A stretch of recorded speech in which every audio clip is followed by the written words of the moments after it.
ಸಚಿವ ಸಂಪುಟ ವಿಸ್ತರಣೆ ಕಸರತ್ತು ಈಗಾಗಲೇ ಆರಂಭ ಆಗಿದೆ.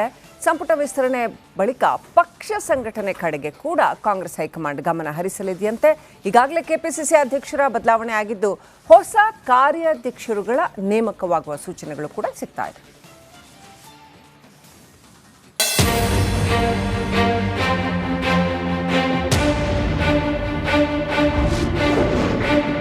ಸಚಿವ ಸಂಪುಟ ವಿಸ್ತರಣೆಯ ಬಳಿಕ ಕೆಪಿಸಿಸಿ ಸರ್ಜರಿ ಫಿಕ್ಸ್.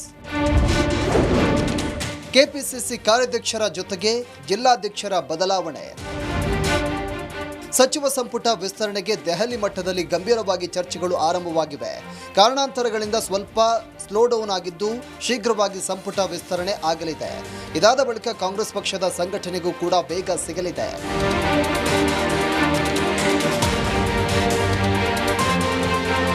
3 ವರ್ಷಗಳಿಂದ ಸರಿಯಾಗಿ ಪಕ್ಷ ಸಂಘಟನೆ ಆಗದ ಕಾರಣ ಕೈ ಕಾರ್ಯಕರ್ತರು ವಿಮುಖರಾಗ್ತಾ ಇದ್ದಾರೆ.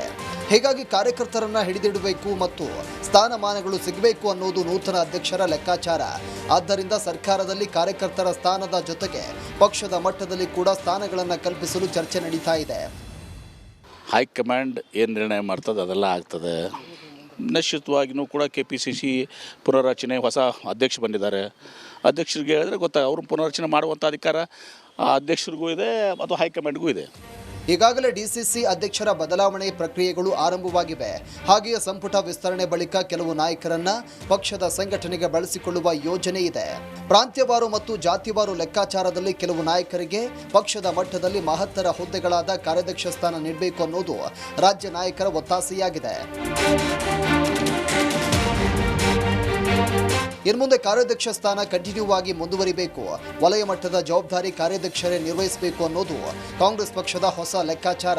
ಇದಕ್ಕಾಗಿ ಸಂಘಟನಾ ಚತುರತೆ ಇರುವವರ ತಲಾಶೆ ನಡೆಸಲಾಗ್ತಾ ಇದೆ. ಕೆಪಿಸಿಸಿ ಪುನರ್ರಚನೆ ಆಗುತ್ತೆ. ಮಾನ್ಯ ಅಧ್ಯಕ್ಷರಿದ್ದಾರೆ ಹರಿಪ್ರಸಾದ್ ಸರ್ ಅವರು.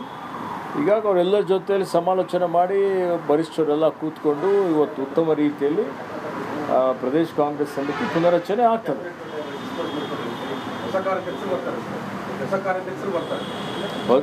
ಈಗ ಹೊಸ ಕಾರ್ಯಾಧ್ಯಕ್ಷರಿರ್ಬೋದು, ಹೊಸ ನಮ್ಮ ಕಾರ್ಯಕಾರಿ ಸಮಿತಿಗಳಿರ್ಬೋದು, ಇಲ್ಲಿರುವಂಥ ರಾಜ್ಯದ್ದು ಜಿಲ್ಲಾ ಮಟ್ಟದಲ್ಲಿ ಜಿಲ್ಲಾಧ್ಯಕ್ಷರುಗಳು ಭಾಳಷ್ಟು ಬದಲಾವಣೆಗಳಾಗ್ತವೆ.